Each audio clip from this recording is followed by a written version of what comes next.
Kitab Yohanes 5, ketika ada orang sakit selama 38 tahun.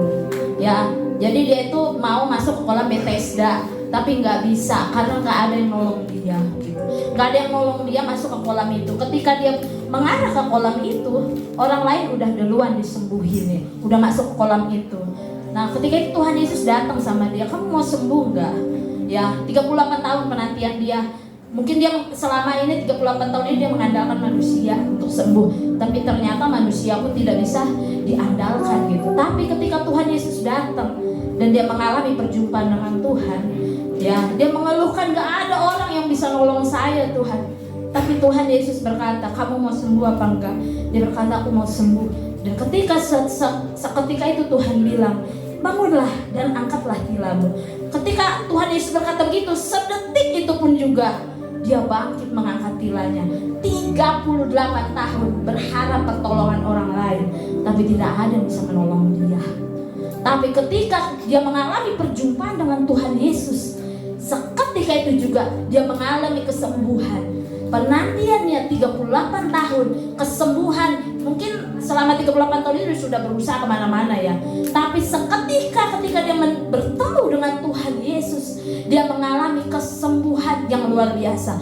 Dari hal ini saya bisa mengambil kesimpulan, adik-adikku, saudara-saudara, bahwa ketika kita mengalami perjumpaan dengan Tuhan, ketika kita masuk ke dalam hadirat Tuhan melalui pujian, penyembahan, apapun yang menjadi pergumulan kita, Tuhan sanggup membalikan dalam waktu sesingkat-singkatnya. Ketika saya mendengar, diingatkan Tuhan akan kisah itu, saya langsung ambil gitar dari pagi, adikku, saudara-saudaraku, saya menyembah Tuhan, saya nyanyi, saya memuji Tuhan, saya menyatakan bahwa aku punya Tuhan yang besar, yang telah berjanji, yang sanggup menggenapi. Aku percaya Tuhan, aku menang atas pergumulanku. Saya berdoa sampai sungguh-sungguh, sampai saya menangis di hadapan Tuhan dari pagi. Adik-adikku, saya bilang, Tuhan, suara ini milikmu Tuhan. Aku cuma mau melayani. Saya bilang seperti itu sama Tuhan. Aku cuma mau melayani Tuhan. Tuhan tolong jamah. Nah, ketika saya lagi semakin dalam masuk ke dalam hadirat Tuhan, adik-adikku, tiba-tiba saya seperti batuk yang kencang sekali ya. Setelah itu, habis saya selesai pujian penyembahan, itu seraknya hilang. Ya, tepuk tangan buat Tuhan Yesus. Haleluya. Itu menunjukkan ketika kita mau punya rasa haus dan lapar, adik-adikku, saudaraku, masuk ke dalam hadirat Tuhan, maka akan ada mujizat terjadi. Amin. Siapa yang di sini hari ini mujizat terjadi? Amin. Mari masuk dalam hadirat Tuhan lebih dalam lagi. Mari kita rasakan hadirat Tuhan lebih dalam lagi. Haleluya, haleluya, haleluya. Kekuatan dalam hidup kami ya Tuhan, ada dalam hadirat-Mu ya Tuhan. Bahwa kami hari ini masuk ke dalam hadirat-Mu lebih dalam lagi, supaya kami boleh melihat bahwa Engkau Tuhan Yesus yang punya kuasa besar mengubahkan hidup kami, membalikkan keadaan kami dengan cara yang ajaib Tuhan. Yang sakit disembuhkan ya Tuhan, yang sedang dalam pergumulan Tuhan, Kau mendengar dan menjawab doa. Kekuatan di jiwa, mari sama-sama nyanyikan dengan sungguh-sungguh, saudara. Ketenangan di batinku, haleluya Yesus, haleluya. Ada dalam hadirat-Mu, ku menyembah-Mu, tersungkur ku di kaki-Mu, tersungkur ku di kaki-Mu. Rasakan hadirat Tuhan.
tapi kau mau bawa di hadapan Tuhan, supaya Tuhan pulihkan, Tuhan sucikan hatiku. Ini hidupku, ini masa mudaku Tuhan. Aku mau Kau pakai untuk melayani-Mu. Aku mau Kau pakai